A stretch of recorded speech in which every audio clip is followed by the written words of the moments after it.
अब हम बात करें राष्ट्रपति की पावर्स के बारे में या कार्यों के बारे में।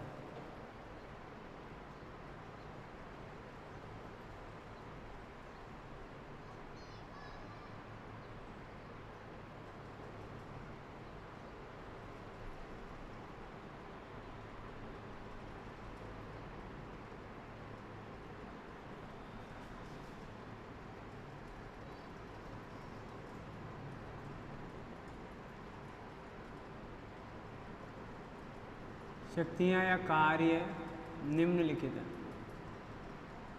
ठीक है, तो पहला आता है तो विधायी शक्तियां,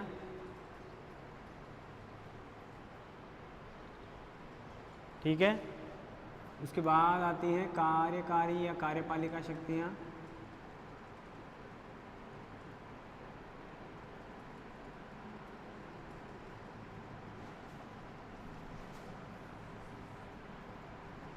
वित्तीय शक्तियां,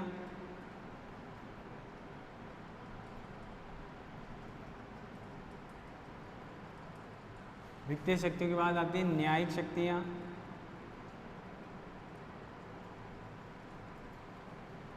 कूटनीतिक शक्तियां। ये कौन सी कार्य का बात करें हम? शांति काल के समय।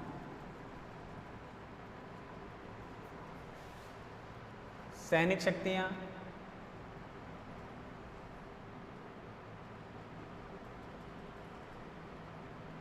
अब ये सबके एंड में आ गई सारे। कौन कौन सी हो गई देखो? विधायी शक्तियां, कार्यपालिका शक्तियां, सैनिक शक्तियां, वित्तीय शक्तियां, न्यायिक शक्तियां और आपातकालीन शक्तियां, जो कि हमारा दूसरा टॉपिक है। अब विधायी शक्ति में देखिए आप क्या होता है इसके अंतर्गत कि विधायी शक्तियों के अंतर्गत राष्ट्रपति के द्वारा विधेयक बुलाए जाते हैं, अध्यादेश जारी किए जा सकते हैं।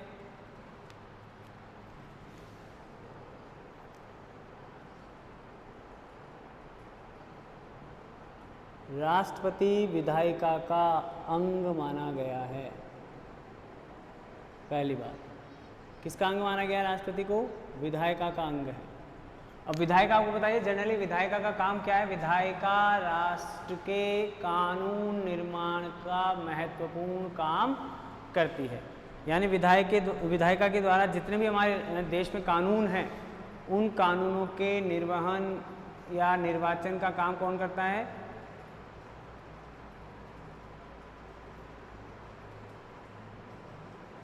राष्ट्रपति के द्वारा इस प्रकार के कानूनों का क्या किया जाता है? निर्माण किया जाता है।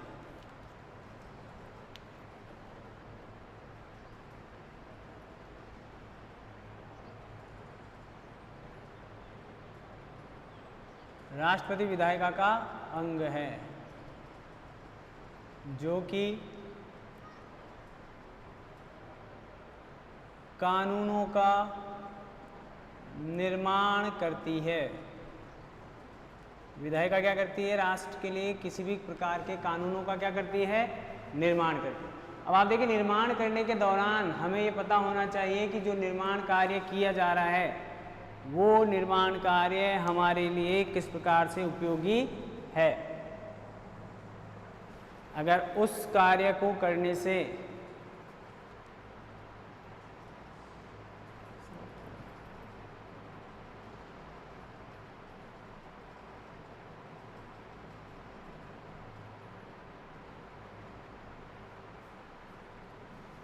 तो इसके अंतर्गत देखिए आप पहले क्या क्या काम है।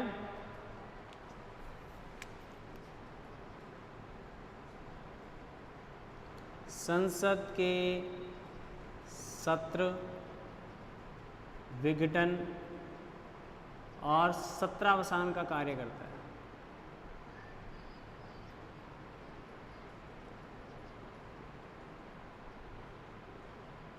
इनके अनुच्छेद मैंने आपको एक साथ लिखवा रखे हैं।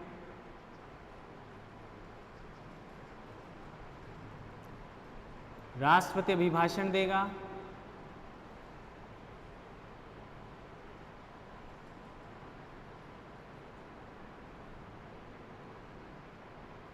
ठीक है। विशेष अभिभाषण देगा, यानी समय समय पर आवश्यकता पड़ने पर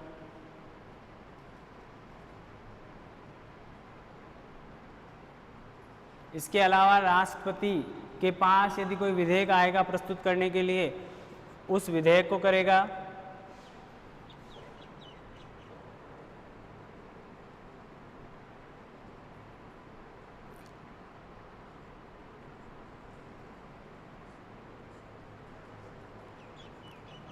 लोकसभा अध्यक्ष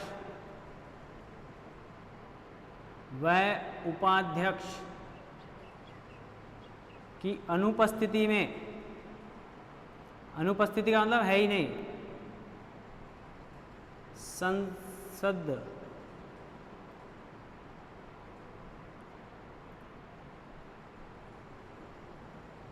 सदन के वरिष्ठतम व्यक्ति को, जो चुने गए,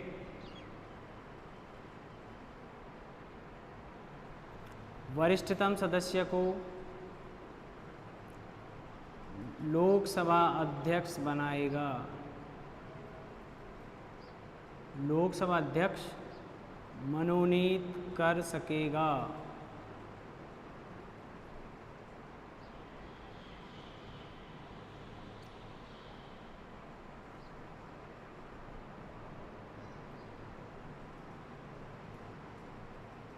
ठीक है, ये इसके महत्वपूर्ण विधायिका से संबंधित कार्य हैं राष्ट्रपति के।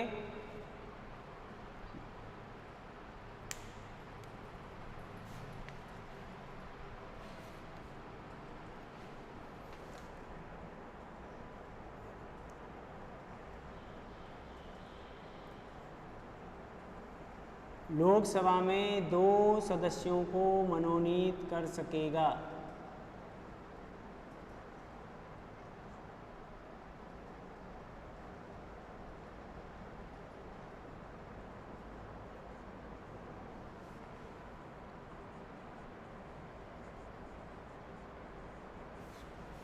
देखिए आप इसको,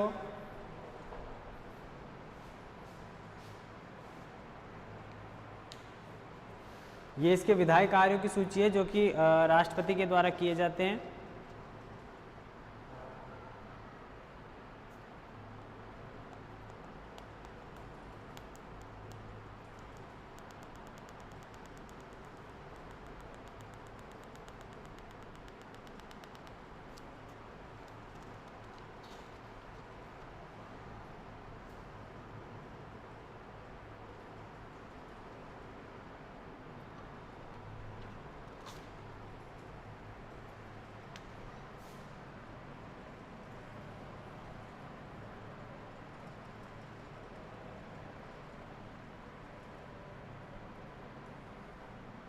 अब इसी के चल रहे हैं।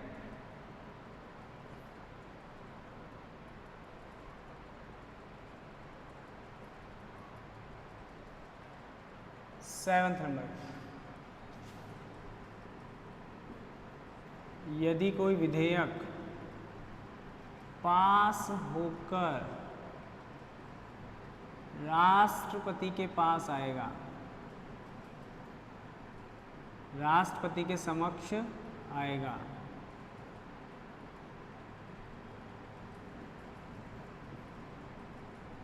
तो क्या होगा? या तो उसे स्वीकृति देंगे, आएगा तो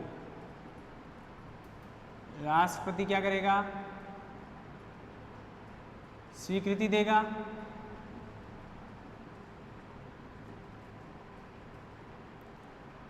अस्वीकृति देगा, कारण बताएगा उसका।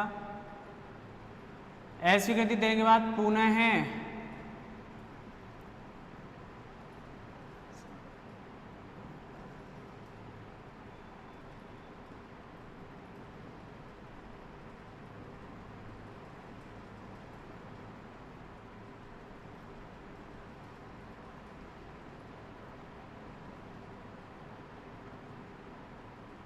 स्वीकृति देना अनिवार्य होगा। देखो राष्ट्रपति के पास ज़्यादा कोई ऑप्शन नहीं होते हैं कि राष्ट्रपति क्या करेगा, या तो स्वीकृति देगा या उसे अस्वीकृत कर देगा, जो भी उनके पास विचार आया है या विधेयक आया है। स्वीकृति दे देगा तब तो ठीक है, वो क्या बन जाएगा? कानून बनेगा। क्या बन जाएगा? जिस भी विधेयक को राष्ट्रपति की स्वीकृति मिल जाती है, हस्ताक्षर हो जाते हैं, तो वो किसका रूप ले लेता है? कानून का। लेकिन अगर अस्वीकृति देता है तो वह उसे कारण बताना होगा।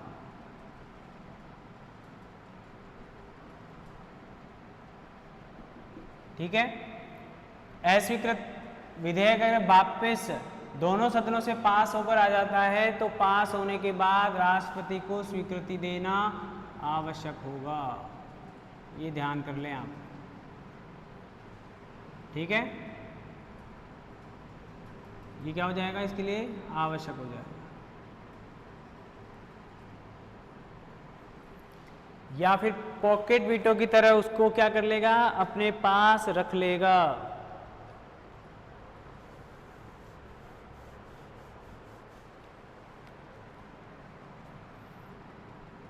मैं कह दूं पॉकेट वीटो का प्रयोग करेगा।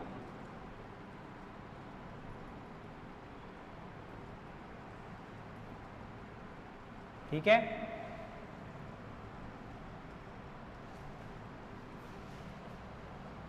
एक बात और ध्यान रखें,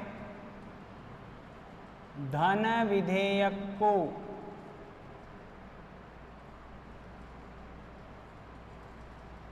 नहीं लौटाया जा सकता।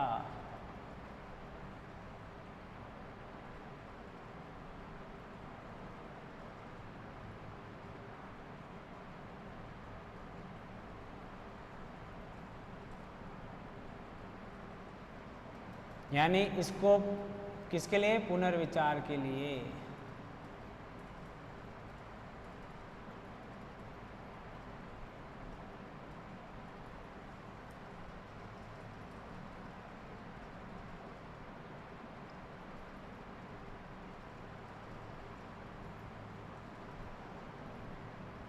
मतलब यहां पर क्या हो गया? अपनी राय प्रस्तुत नहीं करेगा।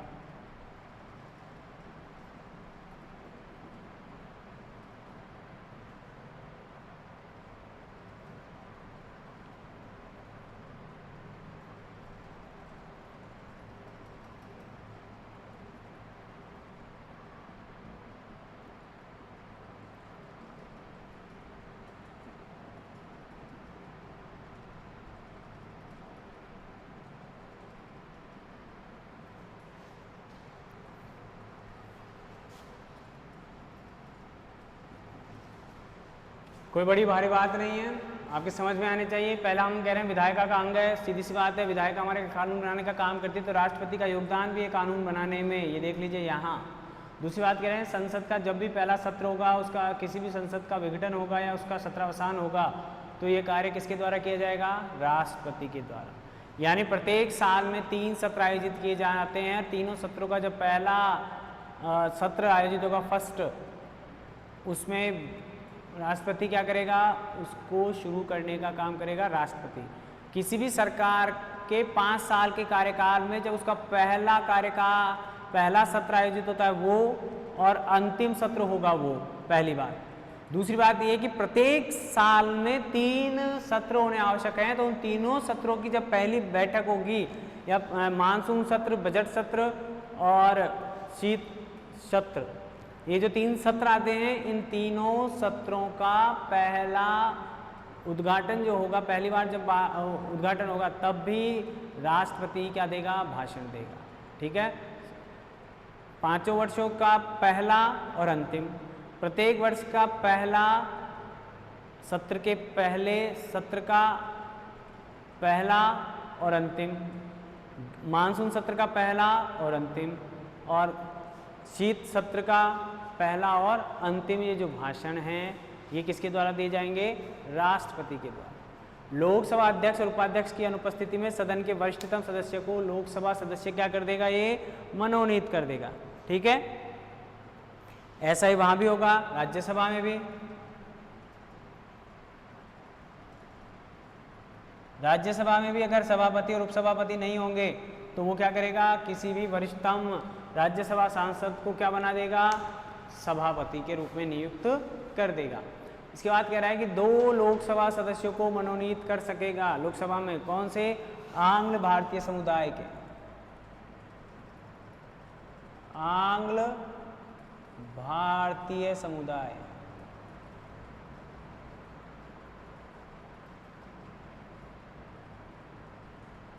यदि चुनकर नहीं आए हैं, तो ये बात ध्यान रखना, अगर चुनकर आ गए हैं तब तो कोई दिक्कत ही नहीं है, लेकिन अगर चुनाव में किसी भी आंग्ल भारतीय को जीत नहीं मिली है तो ऐसी परिस्थिति में राष्ट्रपति के द्वारा लोकसभा में 2 सदस्यों का क्या कर दिया जाएगा, चुनाव कर दिया जाएगा।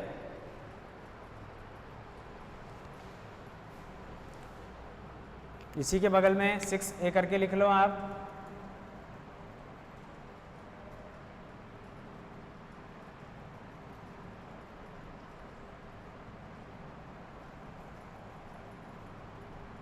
इसी प्रकार राज्यसभा के 12 सदस्यों को कला, साहित्य और विज्ञान में जिनका योगदान होता है, इसी प्रकार राज्यसभा के 12 सदस्यों का भी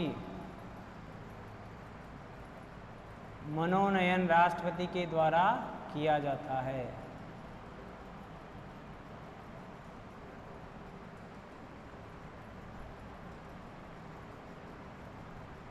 राष्ट्रपति के द्वारा किया जाता है।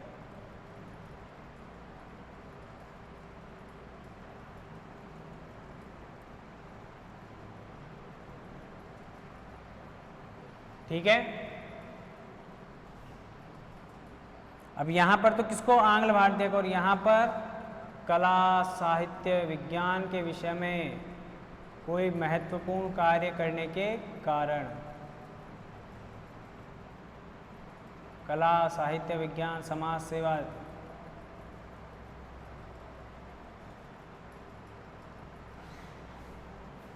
ठीक है। और देखिए अभी तो 8वां इसी के चल रहे विधायक के,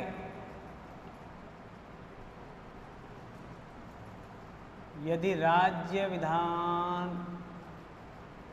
विधेयक कोई राष्ट्रपति के लिए आता है तो, क्योंकि राज्यपाल भी राष्ट्रपति की स्वीकृति के लिए कुछ विधेयकों को क्या कर सकता है, प्रस्तुत कर सकता है, तो राष्ट्रपति या तो स्वीकृति देगा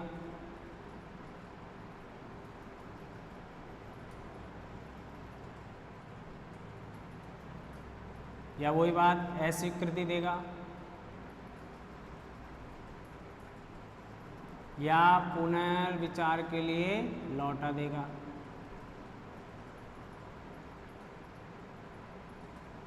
जैसा कि लोकसभा में कर रहा है। अब अंतर क्या है, अंतर क्या आएगा यहाँ पर, अंतर ये आ जाएगा कि यहाँ पर तो यदि दोबारा उसी विधेयक को वैसी की वैसी स्थिति में पास होकर राष्ट्रपति के पास भेजा जाता है तो राष्ट्रपति पर यह बाध्यता आ जाती है कि वह अब की बार इस विधेयक को स्वीकृति देगा ही देगा। लेकिन यहाँ राज्य के द्वारा जो विधेयक प्रस्तुत होगा उसमें क्या हो जाएगा,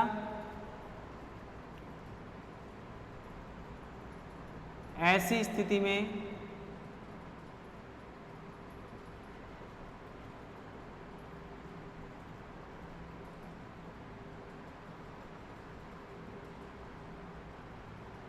राष्ट्रपति पर कोई बाध्यता नहीं है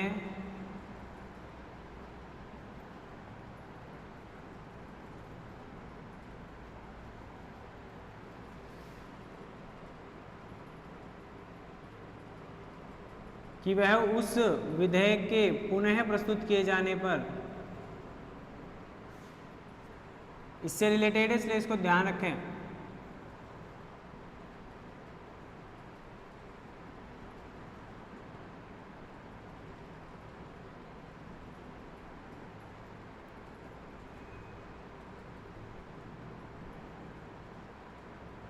पुनः प्रस्तुत किए जाने पर स्वीकृति देने के लिए बाध्य है।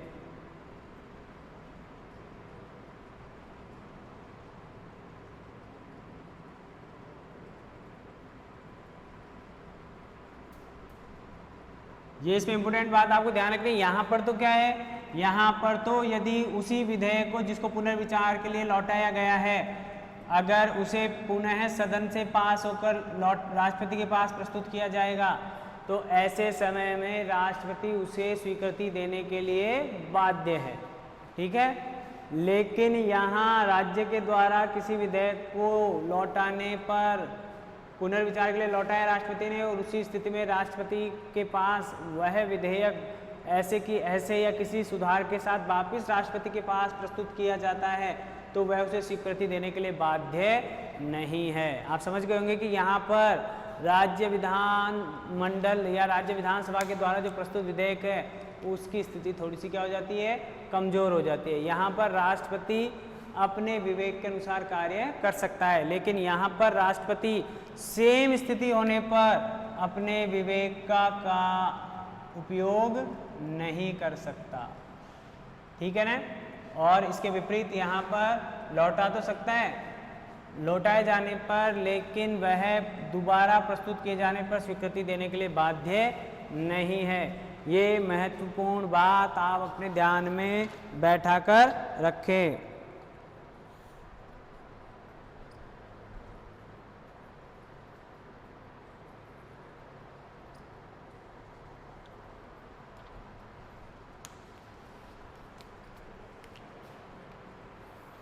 देखिए सारे वही काम चल रहे हैं विधायिका से संबंधित। ये ध्यान रख लें, सत्र का प्रारंभ, विघटन और सत्रावसान का कार्य राष्ट्रपति के विधायी कार्यों में आता है। राष्ट्रपति के द्वारा अभिभाषण होगा, विशेष अभिभाषण भी होता है। लोकसभा अध्यक्ष की और उपाध्यक्ष की अनुपस्थिति में सदन के वरिष्ठतम सदस्य को लोकसभा अध्यक्ष मनोनीत कर सकता है। ऐसा कैसा राज्यसभा में भी करेगा, ये ध्यान कर लें आप।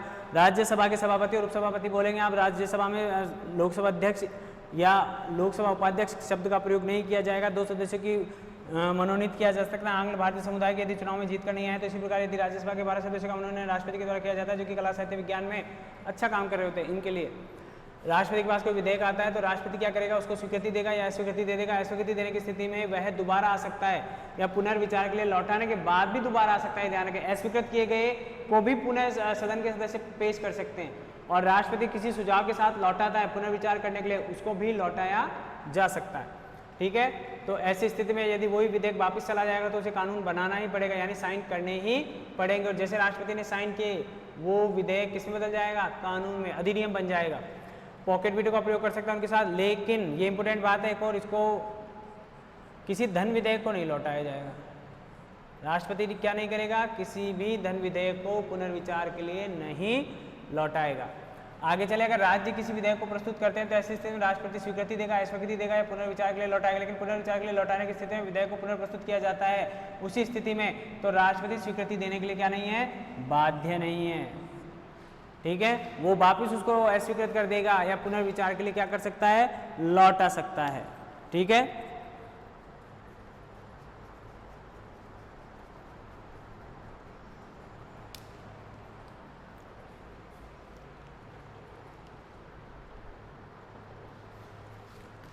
और देखिए, इनको याद कर लें आप, ये कोई बड़ी बातें नहीं है। राष्ट्रपति के रूप में क्या शक्तियां हैं या उसके क्या दायित्व हैं, उनकी बात कर रहे हैं।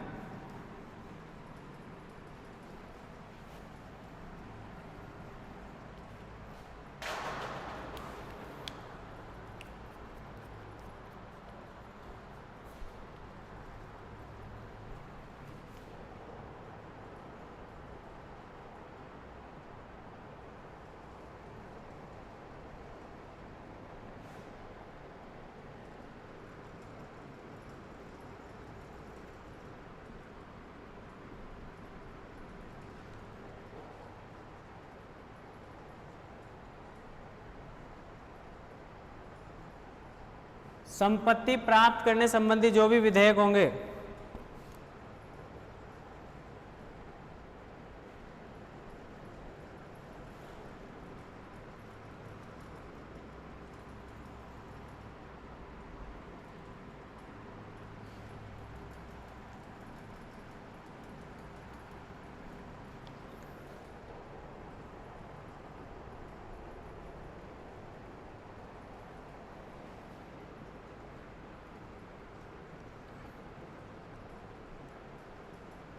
ऐसे विधेयक जहां पर राज्य और केंद्र की सूची में कानूनों में किसी तरह का कोई विरोधाभास होता है,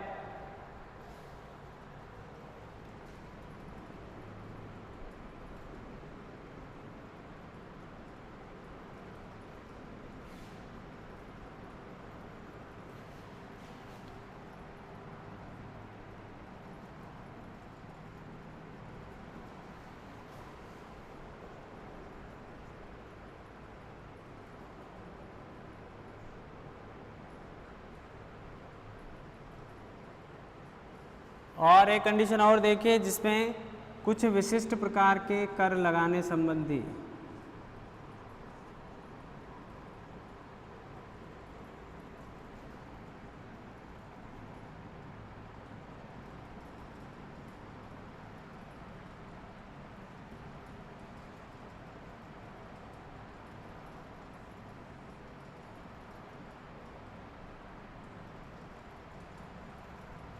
यानी इनके संदर्भ में राज्य द्वारा या राज्य सरकार के द्वारा राष्ट्रपति से पूर्व अनुमति लिया जाना आवश्यक है।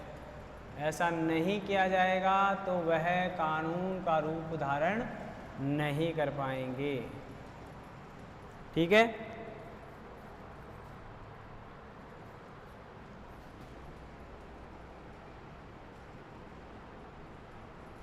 राज्य के अंदर या राज्यों के साथ व्यापार से संबंधित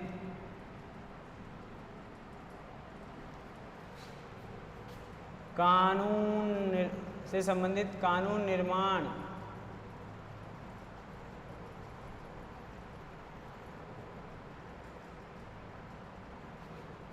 विधेयकों के संदर्भ में भी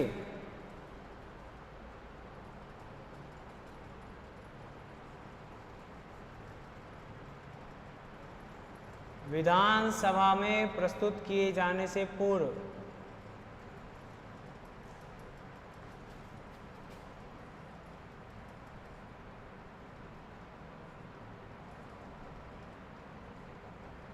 राष्ट्रपति की सहमति आवश्यक है। अब देखो कानून निर्माण का काम चल रहा है, इसलिए कौन से कार्य में आ गए ये? विधायी कार्यों में राष्ट्रपति की सहमति आवश्यक है।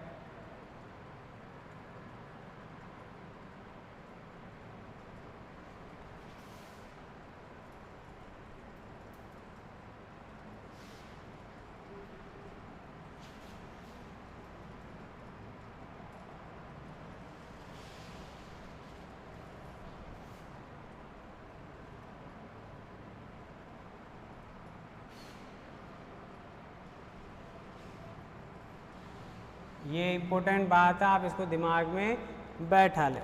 ठीक है।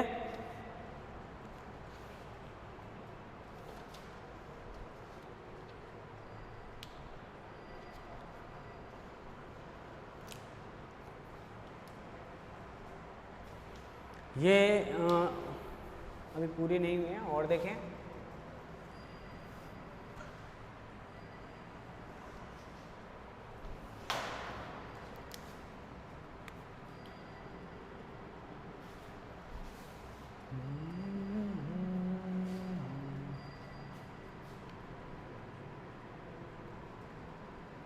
अध्यादेश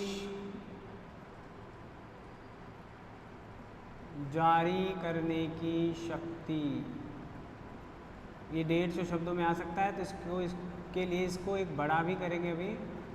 अध्यादेश जारी करने की शक्ति केंद्र शासित राज्यों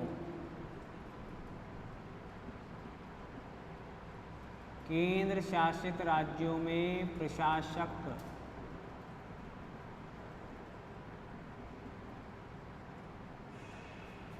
प्रशासक नियुक्त किया जाना।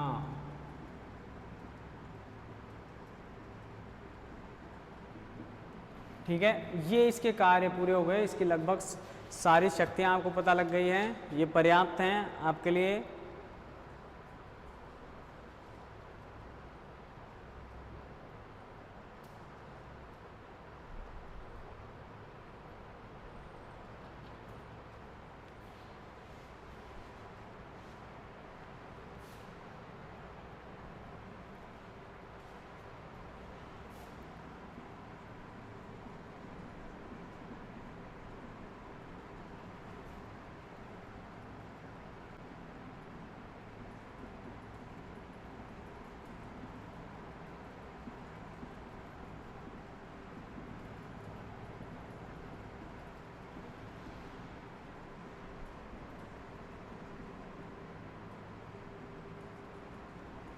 वित्तायोग भी है यहाँ पर। इन सभी की क्या है, रिपोर्ट प्रस्तुत किया जाना।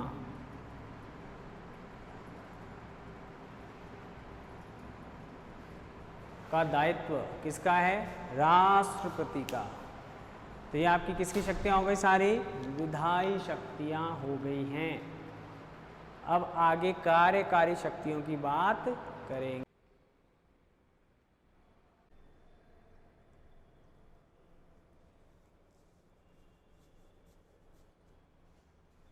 अब हम आगे चर्चा करने वाले हैं कार्यपालिका शक्तियों की, राष्ट्रपति की।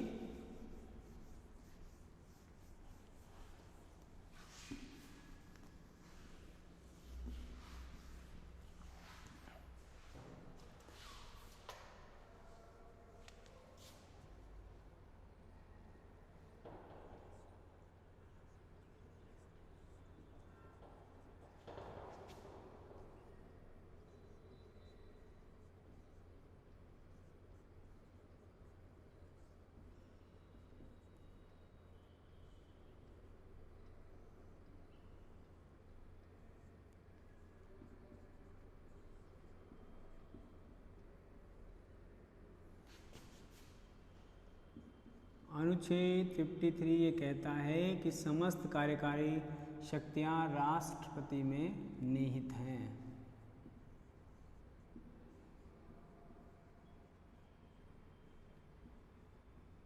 ठीक है, और राष्ट्रपति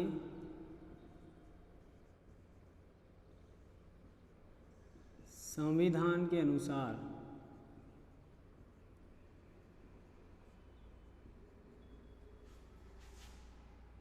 स्वयं या अपने अधीनस्थ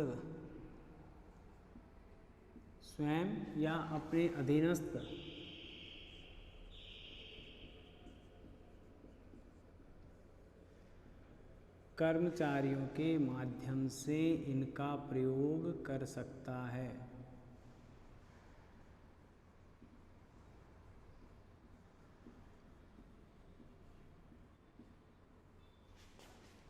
इनका प्रयोग कर सकता है।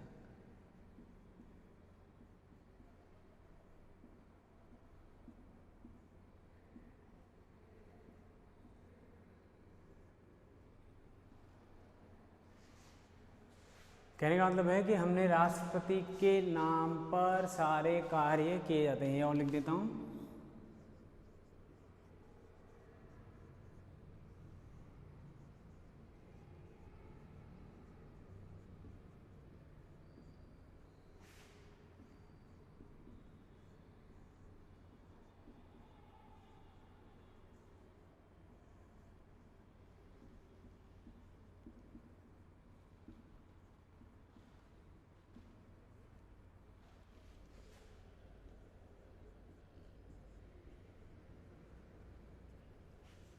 ठीक है। तो ये जो सेंटेंस है ये अपने आप में स्पष्ट कर देता है कि भारत में सर्वाधिक शक्तिशाली स्वरूप किसे दिए गए, एक तरीके से राष्ट्रपति के रूप में।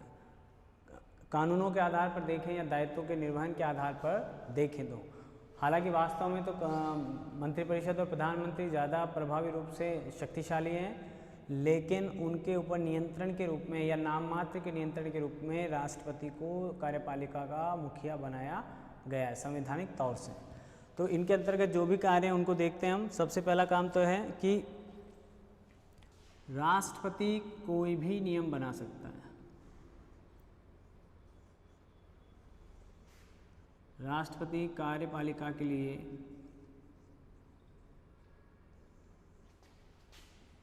किसी भी प्रकार के नियम का निर्माण कर सकता है। कार्यपालिका के लिए किसी नियम का निर्माण कर सकता है।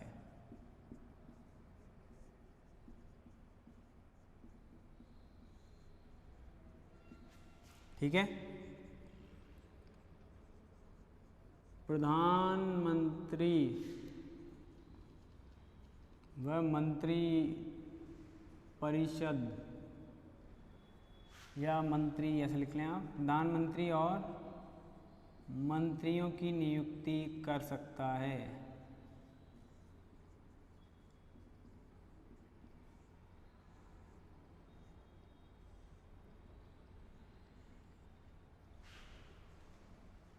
अब इसमें जो बात सबसे महत्वपूर्ण है वो ध्यान करने की है कि अगर पूर्ण बहुमत मिला है किसी सरकार के पास, यदि पूर्ण बहुमत उपलब्ध है, तो ऐसे समय में तो इसको दो स्थितियों से देखते हैं। यदि किसी दल को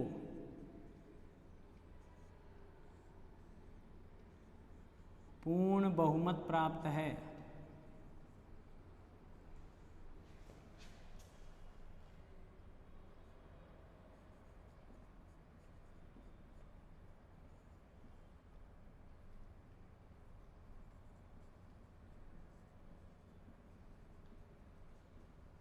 तो प्रधानमंत्री की नियुक्ति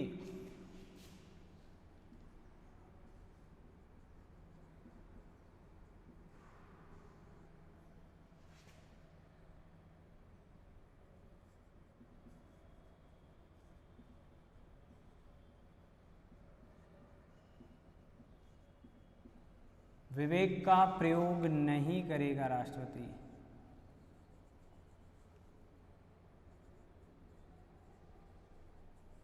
अब इसका मतलब हुआ कि जिसके पास है उसी को प्रधानमंत्री बनाना पड़ेगा।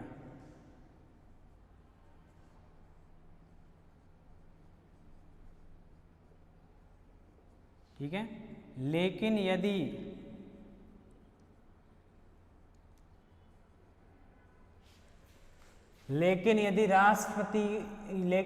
किसी दल को बहुमत प्राप्त नहीं है,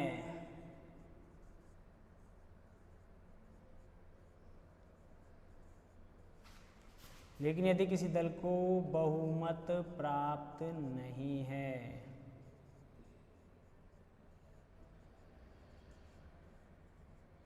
तो ऐसी स्थिति में राष्ट्रपति क्या करेगा, उसकी पावर आ जाएगी कि वो किसी प्रधानमंत्री नियुक्त करेगा। हालांकि वो प्रधानमंत्री लंबे समय तक तभी बन पाएगा जब वो अपना बहुमत सिद्ध कर देगा, लेकिन राष्ट्रपति ऐसे समय में अपने पसंदीदा या कह दे कि सबसे बड़े दल को या जिसमें राष्ट्रपति को विश्वास है, आस्था है, ऐसे व्यक्ति को क्या बना सकता है। भाई पूर्ण बहुमत जब होगा तब तो ऐसी कोई जरूरत ही नहीं पड़ेगी, वो तो जिस दल के पास पूर्ण बहुमत होगा उस दल के व्यक्ति को प्रधानमंत्री बनाएगा, राष्ट्रपति नियुक्त करेगा प्रधानमंत्री। ठीक है, वहाँ राष्ट्रपति की कोई इच्छा काम नहीं करेगी। लेकिन यदि किसी दल के पास किसी तरह का कोई बहुमत प्राप्त नहीं है तो ऐसी स्थिति में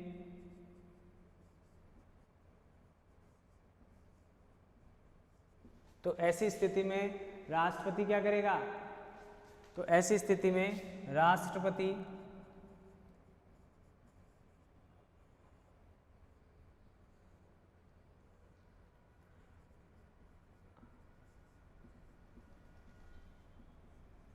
अपनी पसंद के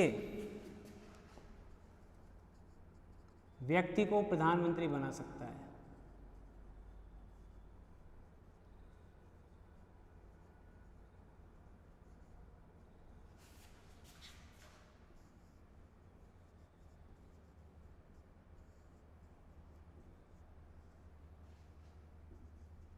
अब पसंद का मतलब क्या हो गया, सामान्य तो परंपरा ये है कि सबसे बड़े दल के व्यक्ति को क्या बनाया जाए, प्रधानमंत्री बनाया जाए, लेकिन ये कोई संवैधानिक बाध्यता नहीं है।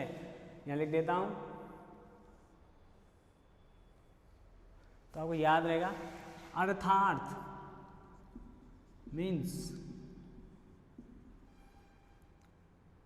राष्ट्रपति चाहे तो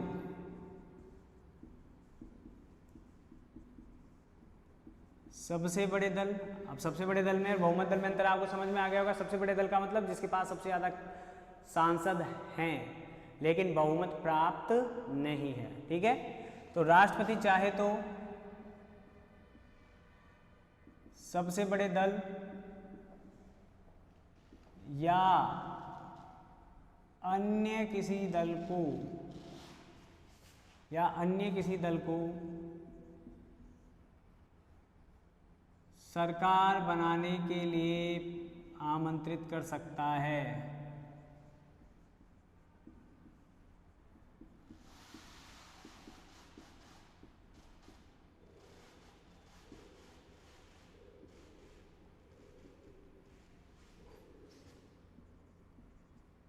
ठीक है।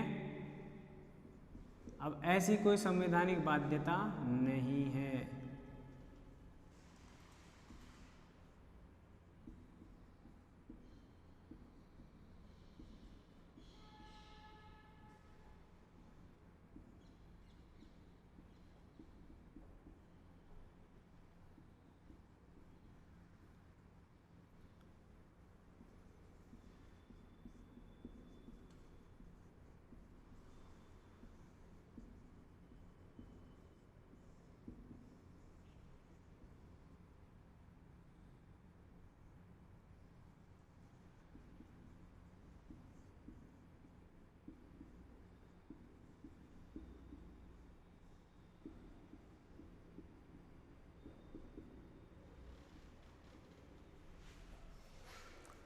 ठीक है, आपके समझ में आ गया क्योंकि मैं ये क्यों लिखवा रहा हूँ, क्योंकि प्रश्न आए हुए हैं कि राष्ट्रपति की कोई दो विवेकाधीन शक्तियाँ बताइए।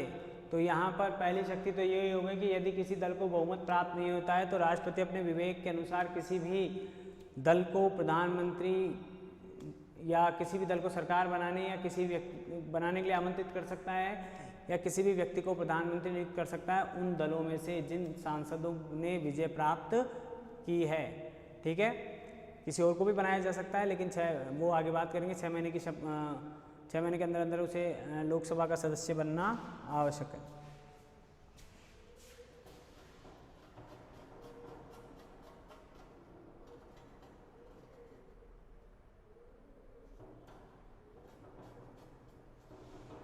किसी भी सदन का सदस्य बनना आवश्यक। आगे देखें,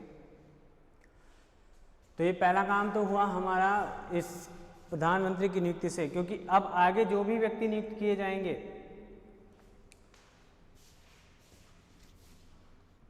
राष्ट्रपति प्रधानमंत्री की सलाह से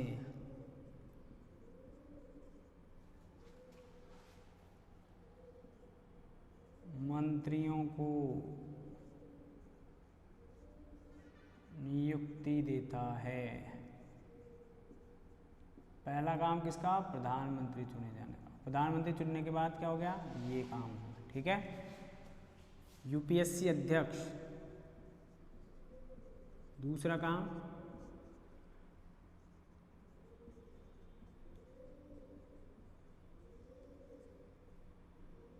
इलेक्शन कमीशन।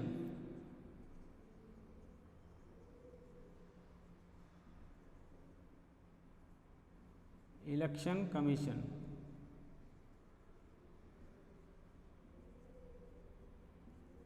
के मुख्य निर्वाचन आयुक्त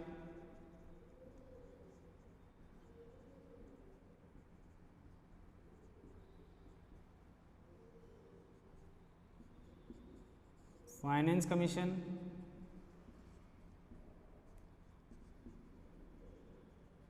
ये सब नियुक्ति वाले काम हैं जो किसकी सहायता से करेगा? प्रधानमंत्री व मंत्री परिषद की सिफारिश पर।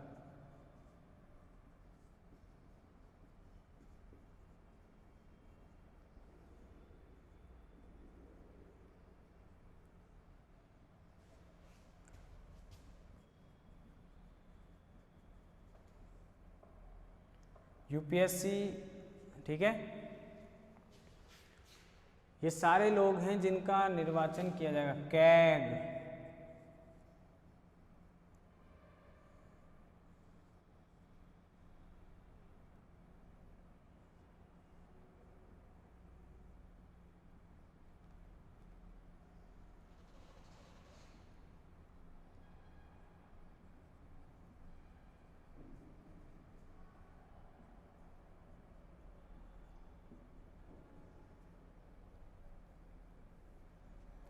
ये सारे व्यक्ति क्या किए जाएंगे? चुने जाएंगे। किसके द्वारा?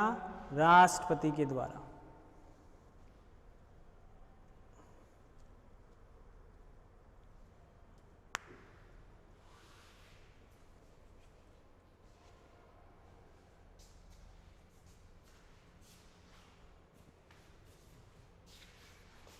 और देखिए इधर ही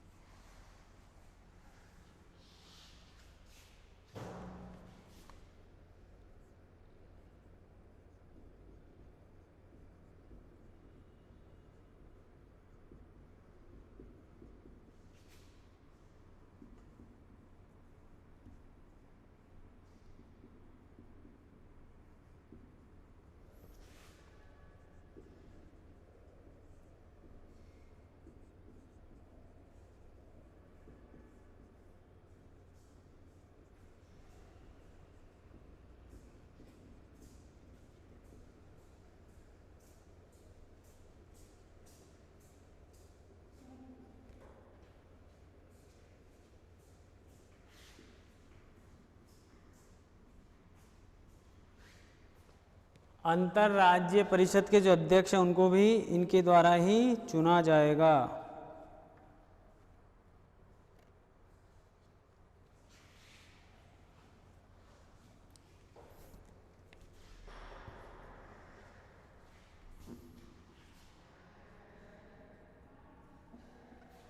चलो यही देख लो, महान्यायवादी प्रधानमंत्री की सिफारिश।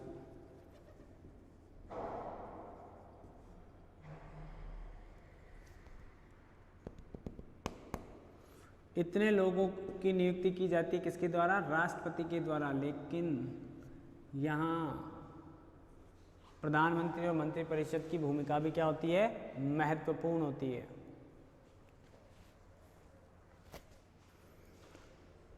अब कुछ ऐसे हैं, इनमें से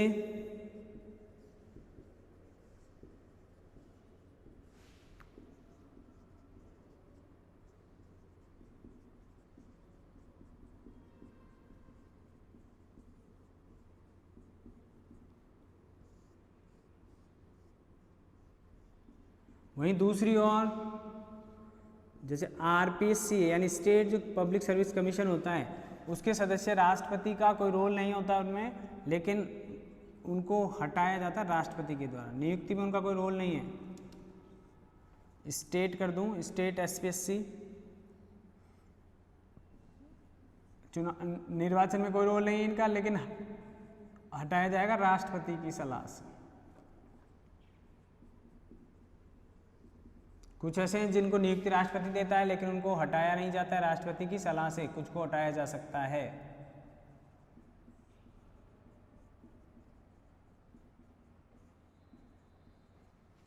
ठीक है, अब आगे देखें। और जैसे मैंने कहा, जैसे आरपीएससी, आप याद रखें। आगे और देखें,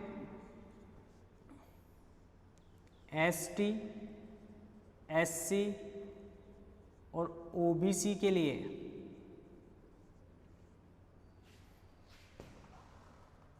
आयोग बनाए जाने का आदेश दे।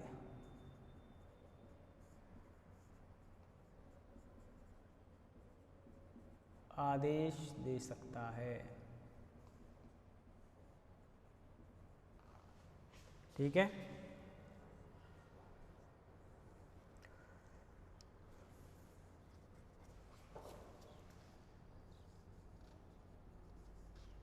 किसी भी क्षेत्र को अनुसूचित जाति और जनजाति क्षेत्र घोषित कर सकता है।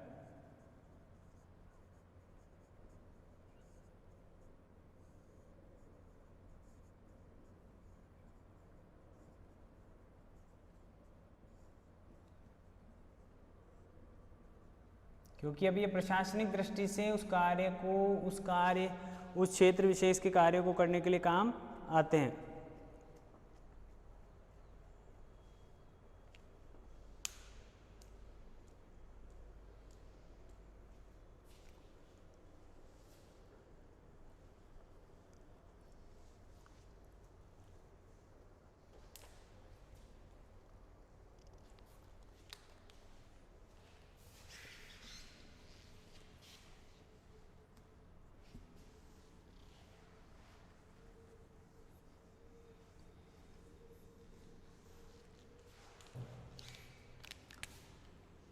नेक्स्ट देखिए, प्रशासनिक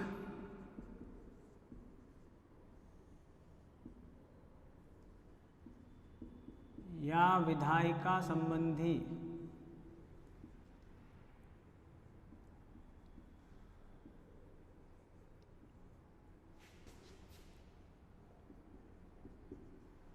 कार्यों के विषय में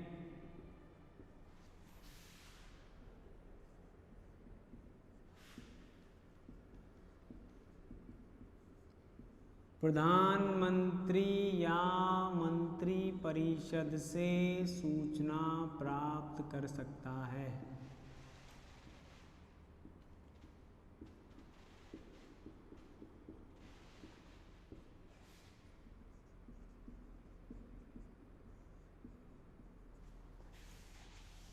ठीक है, ये सारे कार्य किसके हैं? राष्ट्रपति के। ये आपके मुख्य प्रशासनिक कार्यपालिका संबंधी कार्य समाप्त होते हैं। अब छोटे मोटे कार्य तो और भी हो सकते हैं, लेकिन ये इम्पोर्टेंट काम है सारे।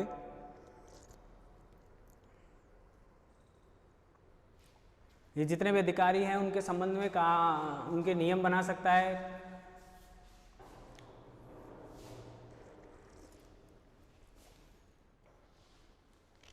यूपीएससी, आरपीएससी,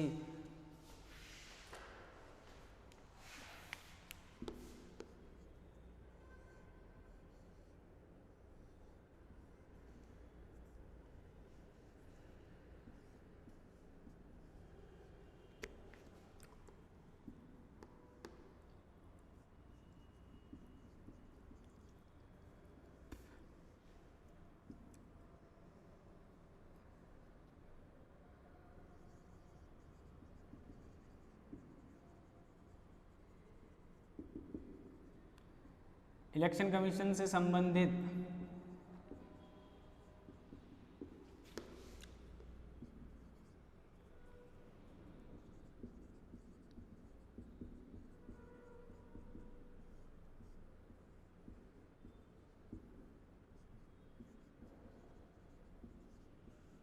नियम बना सकता है। राज्यों पर प्रभावी नियंत्रण स्थापित करने के लिए, क्योंकि हमने कह रखा है कि कोई भी राज्य भारत संघ से क्या नहीं हो सकता है, बाहर नहीं हो सकता है। प्रभावी नियंत्रण के लिए योजनाएं बना सकता है, नियम बना सकता है, कानून बना सकता है।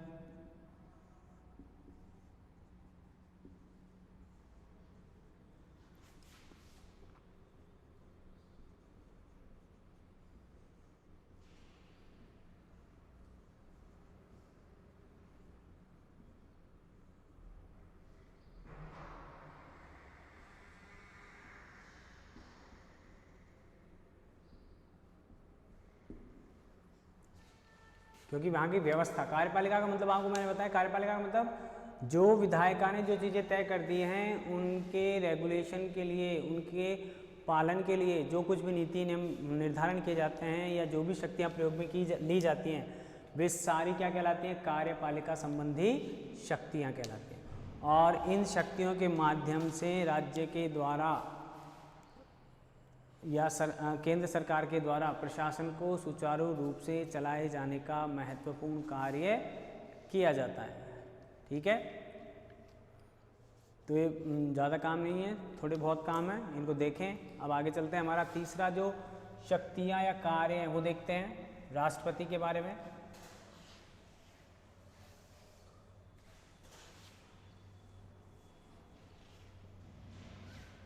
महान्यायवादी की बात की थी हमने। महान्यायवादी होता है सरकार का पक्ष रखने वाला व्यक्ति होता है लीगल मामलों में सरकार की तरफ से कोर्ट में, वो केंद्र सरकार में भी हो सकता है और राज्य सरकार में भी।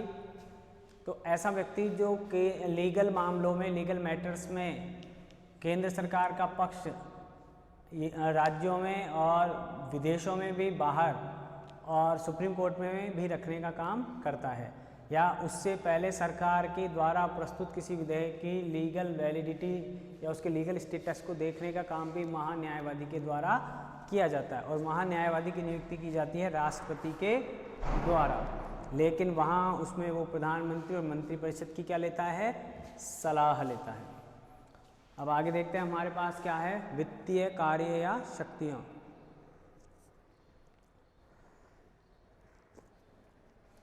अबे वित्तीय कार्य और शक्तियाँ किसमें, हमने एक आपातकाल भी पढ़ा था तीसरा, उस आपातकाल के अंतर्गत हमने पढ़ा था कि पढ़ेंगे भी आगे तो वहाँ पर वो वित्तीय आपातकाल के रूप में आएगा, लेकिन यहाँ पर शक्तियों की बात कर रहे हैं, वो भी शांतिकाल के समय। तो आप देखें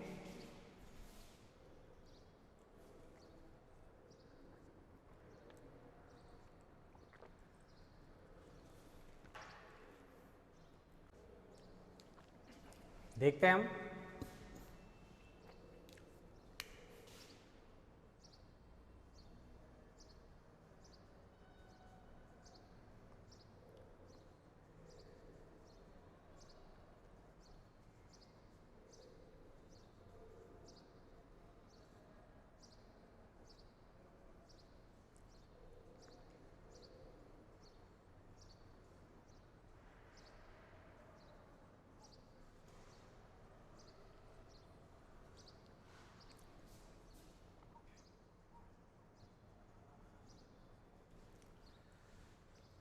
वित्तीय शक्तियों में जो पहला काम है वो आता है कि धन विधेयक, मनी बिल,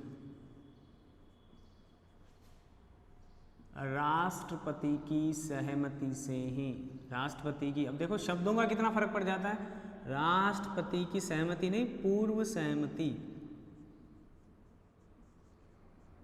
से ही सदन में प्रस्तुत किया जा सकता है,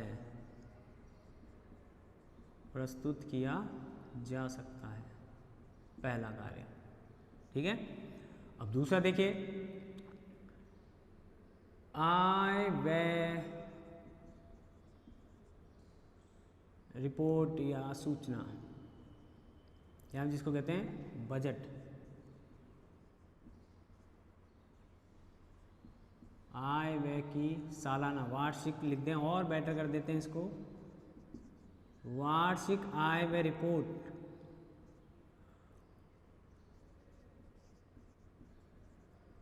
उस सदन में प्रस्तुत करवाता है,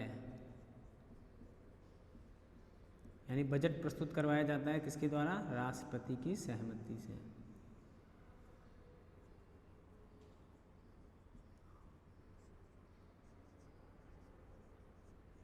अनुदान मांगे राष्ट्रपति की सहमति से ही प्रस्तुत की जा सकती हैं।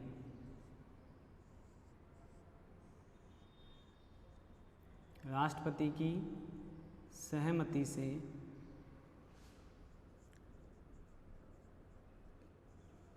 प्रस्तुत की जा सकती हैं।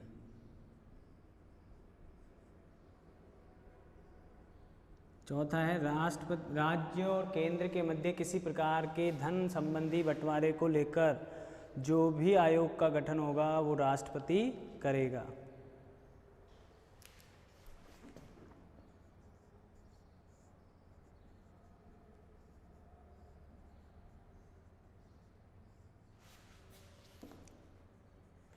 केंद्र व राज्य के मध्य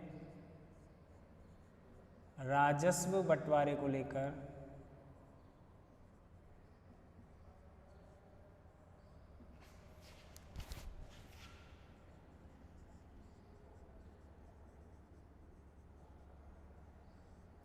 राजस्व बंटवारे के संबंध में आयोग की स्थापना की जाएगी।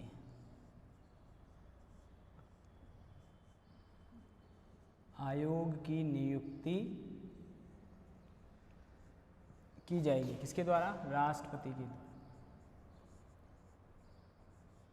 ठीक है, आकस्मिक निधि से जो व्यय होगा वो भी राष्ट्रपति की सहमति से ही किया जाएगा।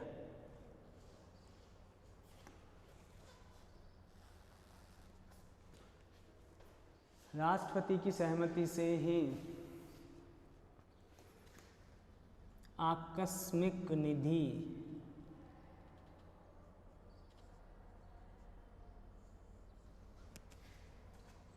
संचित निधि और आकस्मिक निधि है। आकस्मिक निधि से अग्रिम भुगतान, अग्रिम भुगतान राष्ट्रपति की अनुमति से ही किया जा सकता है।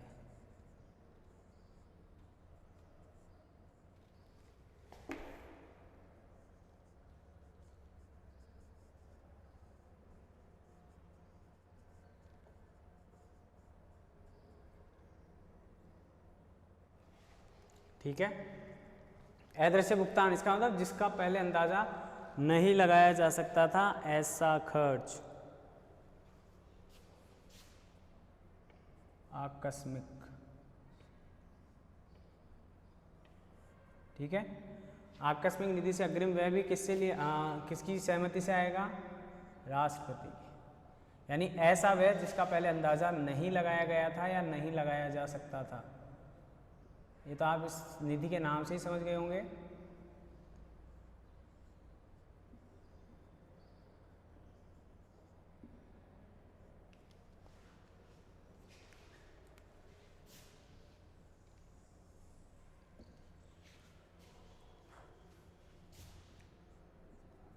न्यायिक शक्तियों के अंतर्गत राष्ट्रपति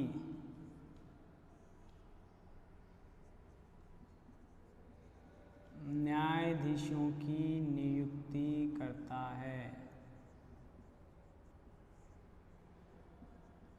चाहे वो हाई कोर्ट हो चाहे सुप्रीम कोर्ट हो।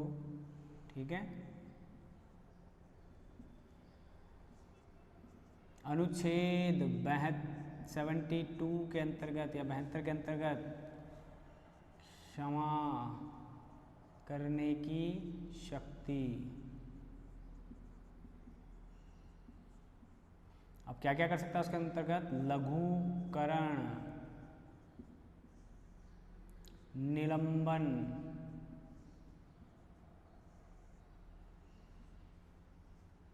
परिवर्तन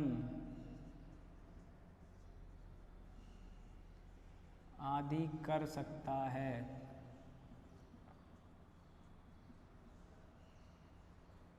इसका मतलब हो गया किसी भी, अब देखो लघुकरण करने का मतलब है किसी की सजा को क्या कर देगा। इसमें देखें पहले तो आप क्या बजट तैयार प्रस्तुत करवाएगा सदन के अंतर्गत? कौन? राष्ट्रपति। दूसरी ओर देखें आप,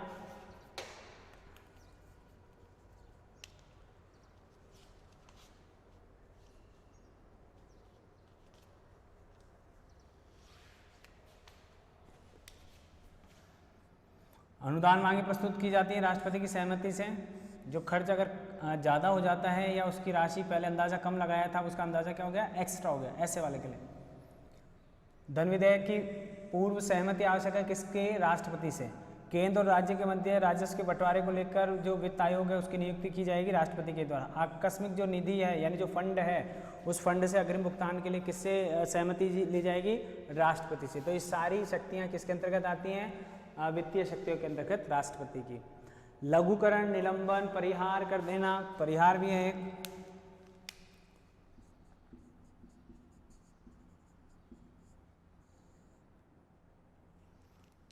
स्थगित या निलंबन एक ही बात। यानी क्या होता है कि राष्ट्रपति जब आपको सुप्रीम कोर्ट या सुप्रीम कोर्ट के द्वारा जब दंड दे दिया जाता है तो आप उस दंड के खिलाफ दया याचना के रूप में एक दया याचिका राष्ट्रपति के समक्ष प्रस्तुत करते हैं और राष्ट्रपति उस दया याचिका के फलस्वरूप आपके उस दंड को क्या कर देता है? कम कर देता है। कम कर सकता है, क्या क्या कर सकता है? एक तो कम कर देगा, ठीक है। दूसरा क्या करेगा? उसकी प्रकृति में परिवर्तन कर देगा, ठीक है। तीसरा क्या करेगा कि उसको अभी स्टे दे देगा, बाद में दी जाएगी या कुछ समय के लिए उसको रोक देगा, इस तरह की प्रक्रिया करेगा। लघुकरण कर देगा। लघुकरण करने का मतलब दंड तो समान है, जैसे आपको दे दिया गया कठोर कारावास 10 साल का, तो ये घटाकर उस कठोर कारावास के दंड को 5 साल कर देगा। तो उस दंड का क्या कर दिया? लघुकरण कर दिया। 10 की बजाय आपको क्या करना है? 5 साल करना। एक उसका रूप बदल दिया जाए, सश्रम कारावास की जगह साधारण कारावास कर दिया जाए, तो उसकी दंड की जो स्थिति है वो परिवर्तित कर दी गई। फांसी को आजीवन कारावास में बदल दे और आजीवन कारावास को और भी कम कर सकता है, या फिर उस दंड को एक निश्चित समय के लिए रोक दे, स्थगित कर दे, निलंबित कर दे। ऐसे अधिकार प्राप्त है किसको? राष्ट्रपति को। अब क्या आप इसे राष्ट्रपति की न्यायपालिका की शक्तियों में हस्तक्षेप मान सकते हैं? ऐसा बिल्कुल भी नहीं। ये क्यों दिया गया? ये जो विषय क्षमा करने की शक्ति जो दी गई है उसका आधार रखा गया कि न्याय में दया का पुट होना चाहिए। न्याय में दया का पुट होना चाहिए, यानी न्याय इतना कठोर दंड नहीं दे। कई बार आपने देखा होगा ना, किसी परिस्थिति विशेष के कारण कोई व्यक्ति क्या हो जाता है? अपराध का भागी हो जाता है। वो बड़ा अपराधी नहीं है, लेकिन किसी परिस्थिति वश उसे क्या देना पड़ गया? दंड देना पड़ा। और उस दंड के फलस्वरूप आप समझते हैं, मैंने आपको मनु पढ़ाया था पिछले लास्ट ईयर, तो मनु ने भी कहा है कि जो उपरोक्त जो 3 वर्ण हैं उनके दंड में चौथे वर्ण की अपेक्षा आर्थिक दंड तो कठोर हैं, लेकिन शारीरिक जो दंड हैं वो उनकी तुलना में कम हैं। यानी उसने वर्णानुसार दंडों का विभाजन किया था मनु ने। और मनु ने यह भी कहा था कि पहली बार किया गया अपराध बारंबार किए जाने वाले अपराध की तुलना में कम कठोर दंड का भागी होता है, ऐसा जो अपराधी होता है। तो ऐसी क्यों, क्योंकि वहाँ पर भी क्या कर रहे हैं, दया का पुट डालेंगे। पहली बार अगर किसी ने अपराध किया है तो उसके साथ थोड़ा सॉफ्ट बिहेवियर किया जाना चाहिए। ऐसा यहाँ भी कह रहे हैं, न्यायपालिका में भी ये कहा गया है कि जो न्यायपालिका है उसमें न्याय का थोड़ा दया का पुट होना चाहिए, न्याय में दया का पुट यानी दया इन्वॉल्व होनी चाहिए। ऐसा नहीं कि न्याय सिर्फ कठोर ही हो, ऐसा आवश्यक नहीं है। कोई महिला है, अभी आप देख रहे हैं कि राजीव गांधी की हत्या में शामिल महिला को पैरोल पर रिहा किया गया क्योंकि उसकी बेटी की शादी थी। तो न्यायालय ने इस तरह की थोड़ी सी रियायत बरतती जाती है। ऐसे आपने देखा होगा कि फिल्मों में बहुत होता है कि किसी से गलतीवश कोई हत्या हो जाती है, किसी तरह का कोई अपराध हो जाता है, तो उस व्यक्ति को बाद में राष्ट्रपति द्वारा या राज्यपाल द्वारा या के हस्तक्षेप पर उसको क्या कर दिया जाता है, रिहा कर दिया जाता है या उसकी सज़ा को कम कर दिया जाता है। तो इस तरह की जो पोजीशन है वो इसलिए निर्मित की गई है कि आप अपने संसाधनों का प्रयोग करें, लेकिन उसमें न्याय भी प्रजा में अपनी पैठ बनाने के लिए भी या दंड के कठोर स्वरूप को थोड़ा सा लिबरल बनाने के लिए भी राष्ट्रपति को क्षमादान की शक्ति प्रदान की गई है। तो मैंने आपको बताया कि 4-5 तरह से ये काम करती है कि एक तो न्यायालय किसी अपराध को कम कर सकता है, उसकी प्रकृति परिवर्तित कर सकता है, ठीक है, एक उसको स्थगित कर सकता है, एक उसको पूर्णतः क्षमा भी कर सकता है। ये भी देखें आप, पूर्णतः क्षमा किया जा सकता है।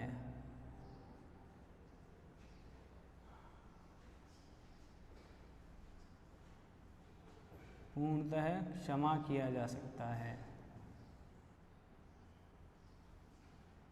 फांसी को आजीवन में, फांसी को आजीवन कारावास में, आजीवन कारावास में,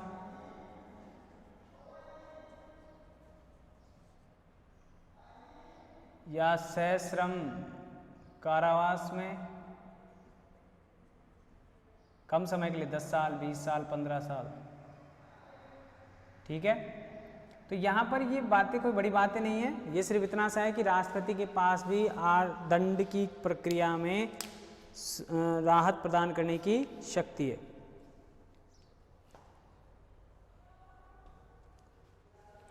आगे चले,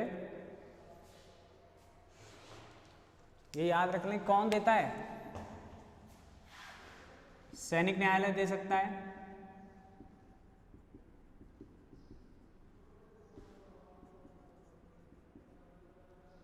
सर्वोच्च न्यायालय के विरुद्ध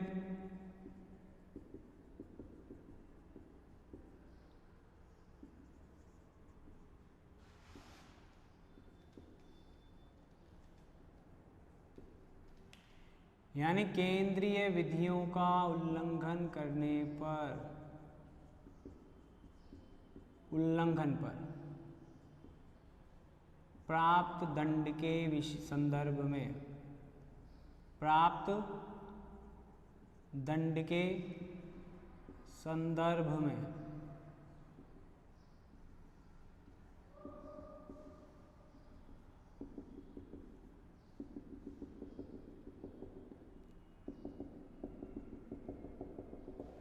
ठीक है, जब आपको दंड मिल रहा है उस दंड के विरुद्ध आप ऐसी शक्तियों का प्रयोग कर सकते हैं।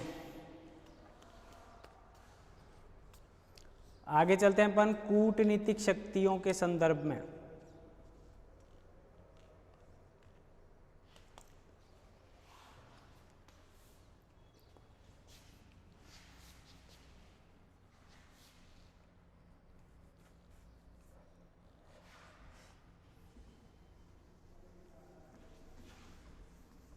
ये शब्द है लघुकरण, परिहार, निलंबन,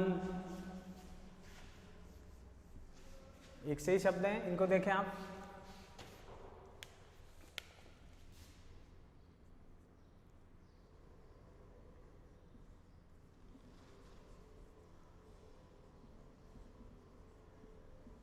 अंतरराष्ट्रीय संधि व समझौते राष्ट्रपति के नाम से किए जाते हैं,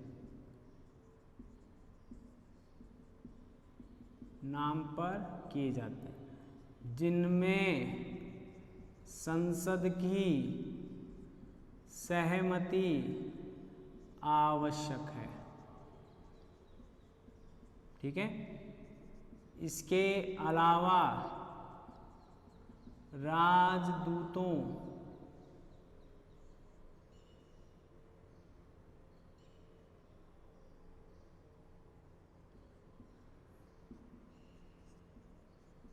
नियुक्ति की जाती है तथा अन्य देशों के राजदूतों की नियुक्ति, अन्य देशों के दूतों का स्वागत किया जाता है। राष्ट्रपति करता है। ये कूटनीतिक संबंध हो गए, इतना सा काम होता है ये। हालांकि विधायिका में भी इंक्लूड करते हैं कुछ लोग, लेकिन हम इसको अलग से ही रखें तो ज़्यादा बढ़िया रहेगा। दूतों की नियुक्ति की जाती है, राजदूतों की।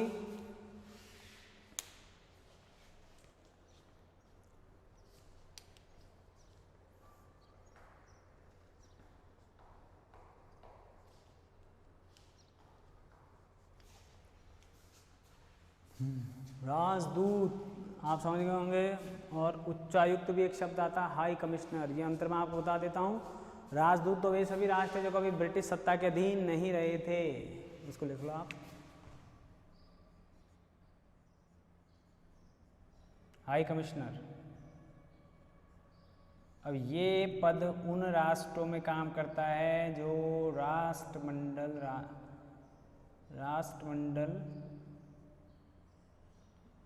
देशों के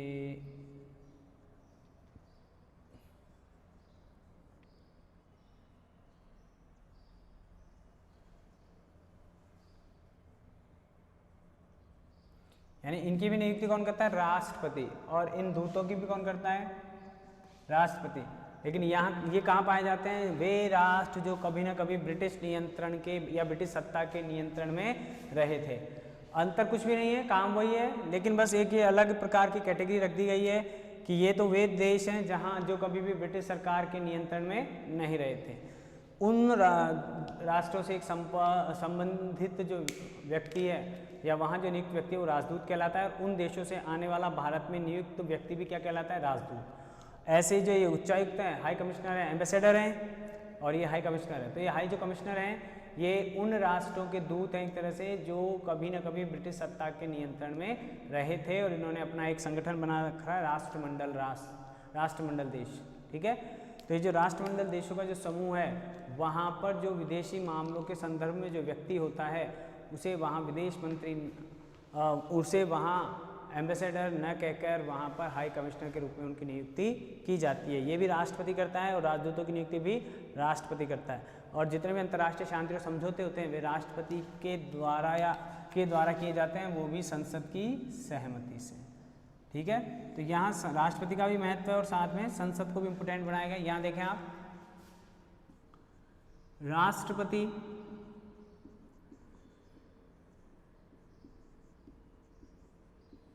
तीनों सेनाओं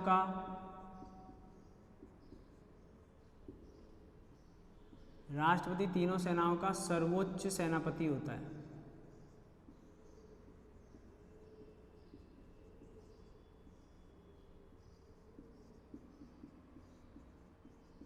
ठीक है।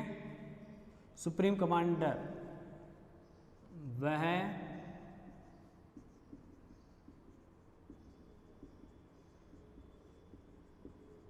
तीनों सेनाओं के प्रमुखों की नियुक्ति करता है।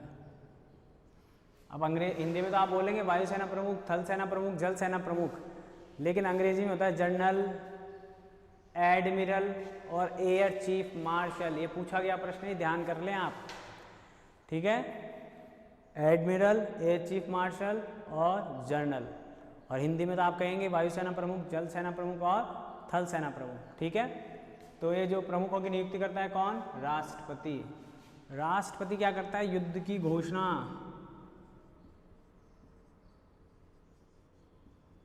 राष्ट्रपति युद्ध की घोषणा व समाप्ति की भी घोषणा करता है। वह समाप्ति की घोषणा संसद की सहमति से करता है। करनी तो राष्ट्रपति को ही है, लेकिन उसमें संसद की सहमति आवश्यक है।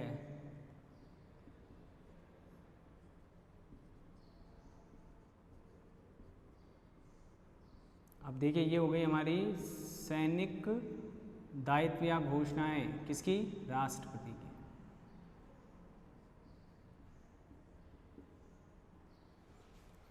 तो ये हमारे आज के जो मुख्य कार्य हैं सेनापति के माध्यम से जब राष्ट्रपति कर रहा है, तो ऐसे कार्यों के बारे में आप चर्चा कर रहे हैं। और इन कार्यों को पूरा करते करते अब हमने सारे कार्य पूरे कर लिए हैं।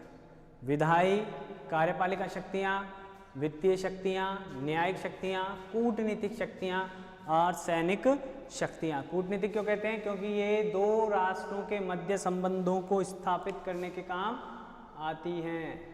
वो जो व्यक्ति हमारे यहाँ नियुक्त है और वो जो व्यक्ति हमारे प्रतिनिधि के रूप में दूसरे राष्ट्रों में नियुक्त हैं, वे उन राष्ट्रों के हाव भाव या उन राष्ट्रों की विचारधाराओं के मध्य संतुलन बनाता है हमारे विचारधाराओं के साथ साथ।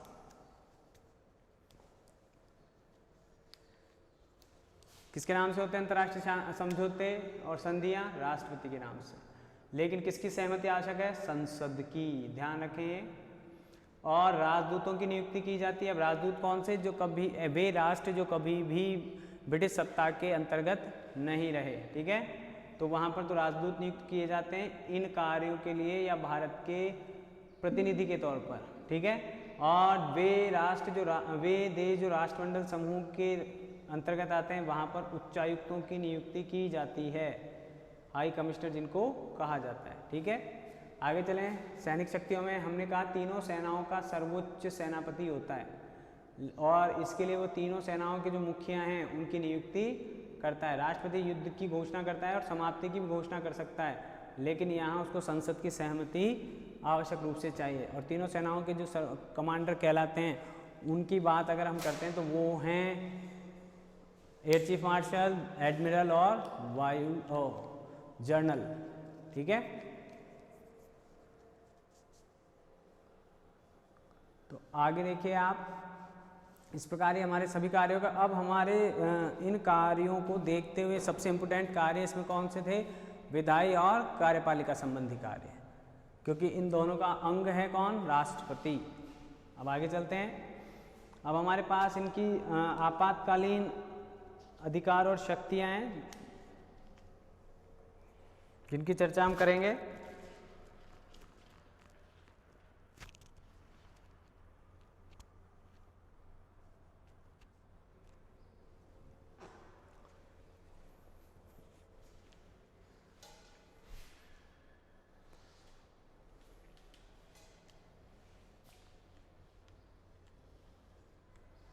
और इन सभी शक्तियों के अलग अलग अनुच्छेद हैं जो मैंने आपको बता दिए। इसका, इसका, इसका और आएगा आकस्मिक निधि का।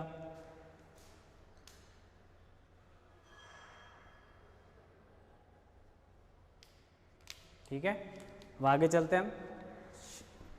आपातकालीन शक्तियां, राष्ट्रपति की आपातकालीन शक्ति के बारे में चर्चा करेंगे, लेकिन उससे पहले आप इन सभी टॉपिक्स को आप एक बार रिवाइज करते चलें। इतना आएगा, आप ज़्यादा जितना डीप में जाएंगे उतना अच्छा है, अच्छी बात है, लेकिन उससे पहले आप इन विषयों को कर ले कंप्लीट। ठीक है ना। अगले टॉपिक के लिए अगले वीडियो मिलेंगे, तब तक के लिए धन्यवाद। ठीक है, फिर मिलते हैं नेक्स्ट वीडियो में।